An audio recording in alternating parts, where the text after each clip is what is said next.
आपकी है, जो ढपले आप बजाएं वही विपक्ष भी बजाए, तो ये ऐसा तो नहीं चलेगा भाई। जब तक देश के अंदर आर्थिक समानता नहीं आती, जब तक लोग दबे कुचले में हैं, तो ठीक है। लेकिन आपकी इस बात पर मनीष जी कुछ कहना चाह रहे थे। मनीष जी, सर मैं यही इनकी बात का जवाब देना चाह रहा हूँ कि जो स्टेट पॉलिसी मैटर्स होते हैं, अनुच्छेद 44 में साफ साफ किया हुआ है कि राज्य को भी पावर है।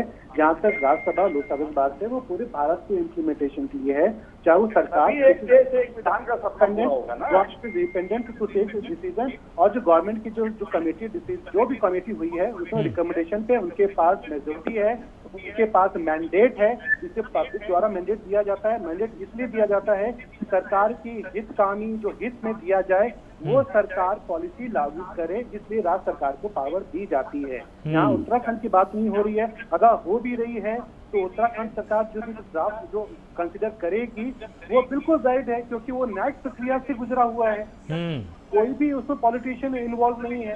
तो चाहे उत्तराखंड की बात हो, चाहे वो यूपी की हो, चाहे मध्य प्रदेश की हो, चाहे वो महाराष्ट्र की हो, चाहे पश्चिम बंगाल की क्यों ना हो, चाहे वो दीदी की बात क्यों ना हो, दीदी अगर नहीं लागू करती है तो उसका सब्जेक्ट मैटर हो सकता है, लेकिन जब भारत पे आएगी तब लोकसभा और राज्यसभा कंसिडर किया जाएगा, तब अनुच्छेद तब जाकर के इसका ज्ञान दिया जाएगा, तब राष्ट्रपति का रोल आएगा। अभी तो राज्यपाल कर तक सीमित है, अगर राज्यपाल उसको अनुमोदित करता है तो आपको लागू करना पड़ेगा।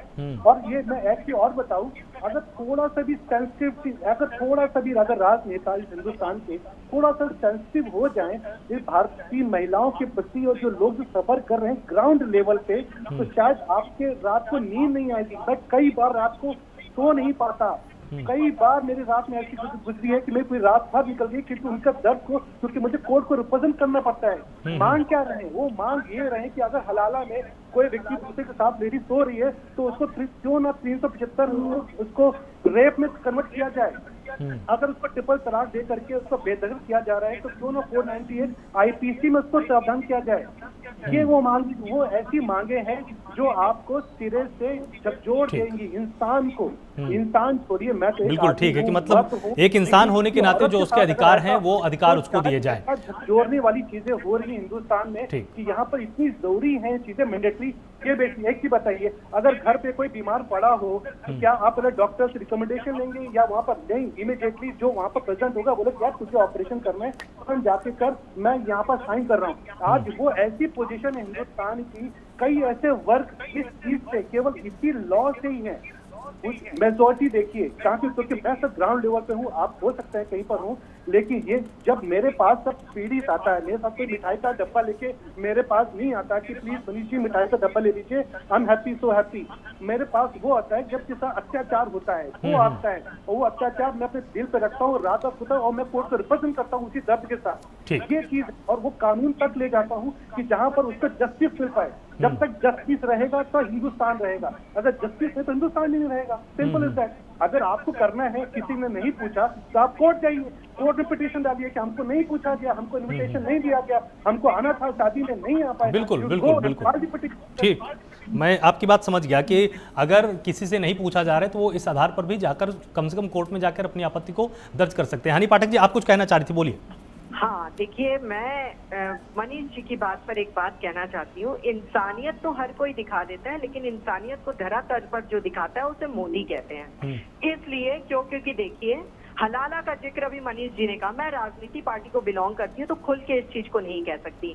हमारे रामायण और रामचरितमानस में कुछ चीजें हैं कि सीता जी को भी अग्नि परीक्षा से गुजरना पड़ा था अपनी पवित्रता का सबूत देने के लिए।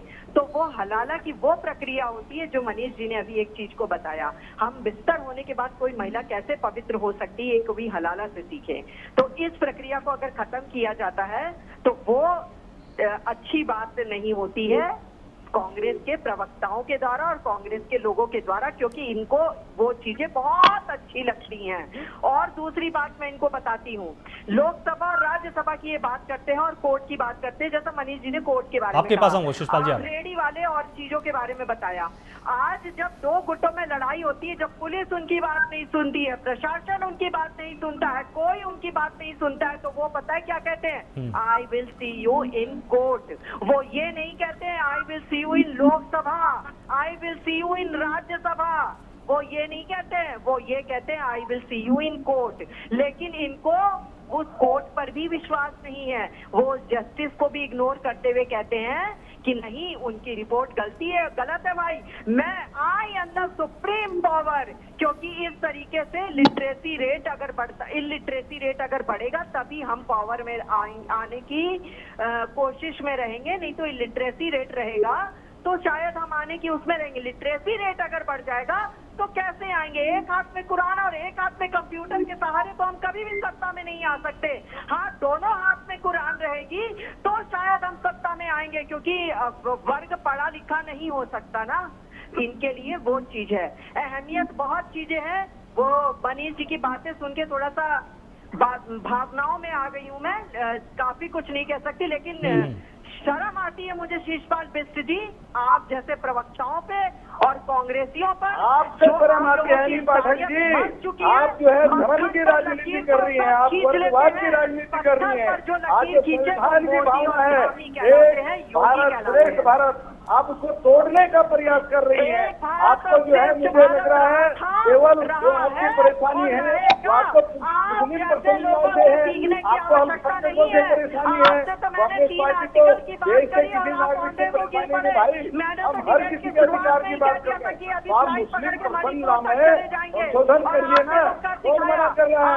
आप लीजिए माइनॉरिटी विश्वास में, आप मुस्लिम पसंद नाम है, आप संशोधन कीजिए, उनकी समस्याओं का समाधान कीजिए। जो आपको गलत लग रहा है वो बोल रहा है, लेकिन आप यूसीसी को छेड़ करके एक एक करके बोलिए। आदिवासी और जनजातीय के अधिकारों पर हमला कर रहे हैं। आप आरक्षण छीनने का काम कर रहे हैं। आप दो दरवाजे से आरक्षण हटाना चाहते हैं, सीधे सीधे शब्दों से सुने कहते हैं। आपको ओबीसी से दिक्कत है, आपको एससी एसटी से दिक्कत है, आपको आदिवासी जनजातियों से दिक्कत है। अगली बात यह है, आप अल्पसंख्यकों के कंधे पर बंदूक रख करके, आप माइनॉरिटी के कंधे पर बंदूक रख करके आप एक दिन जगह स्वीकार करना चाहती हैं। एक एक करके बोलिए भाई। हरि पाठक जी एक सेकंड, हरि पाठक जी एक सेकंड, अब इनका उत्तर आने दीजिए, थोड़ा सा उत्तर आने दीजिए। हरि पाठक जी एक सेकंड, शिषपाल जी बोलिए। अरे ऐसा नहीं बोलते ना भाई, लेकिन नहीं नहीं नहीं नहीं नहीं नहीं नहीं नहीं हनि पाठक जी, हनि पाठक जी ऐसे नहीं ऐसे नहीं ऐसे नहीं, प्रवक्ता वो भी है ना, ठीक है।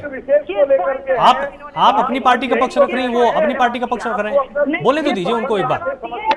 हनि पाठक जी आ रहे हैं, हनि पाठक जी एक सेकंड एक सेकंड, प्रवक्ता आप दोनों हैं, सम्मानित आप दोनों हैं भाई। कल के दिन संशोधन करते हैं, आप उसमें संशोधन क्यों नहीं कर रहे हैं? आप तो यूसीसी की बात कर रहे हैं। अरे एक सेकंड ना, एक सेकंड हनि पाठक जी एक सेकंड एक सेकंड, आप दोनों सम्मानित प्रवक्ता हैं। हाथ रख के भाजपा बोले कि यूसीसी से एसटी को दिक्कत नहीं होगी, एसटी को दिक्कत नहीं होगी, ओबीसी को दिक्कत नहीं होगी, जनजातियों को दिक्कत नहीं होगी, आदिवासी को दिक्कत नहीं होगी। हम उनके अधिकारों के साथ कोई छेड़छाड़ नहीं करेंगे, जो उनको विशेषाधिकार प्राप्त है उनके साथ दिक्कत नहीं करेंगे। लेकिन आप केवल अल्पसंख्यकों का बहाना बना करके अच्छा ठीक है ठीक है ठीक है शिषपाल जी, जो आपकी जिज्ञासा है इसका मैं एक बार में उत्तर ले लेता हूँ, ठीक, मैं एक बार उत्तर ले लेता हूँ। मनीष जी, शिषपाल जी एक सेकंड, शिषपाल जी एक सेकंड, ठीक है, आपका जो प्रश्न है मैं उसका मैं उत्तर ले लेता हूँ ना, फिर उत्तर ले लेता हूं। मनीष जी, जिस तरह से इनका कहना है कि अगर यूसीसी लागू होगा तो क्या उससे ओबीसी, एससी, एसटी, कुछ अन्य धर्म, क्या इनके अधिकारों का हनन होगा इससे?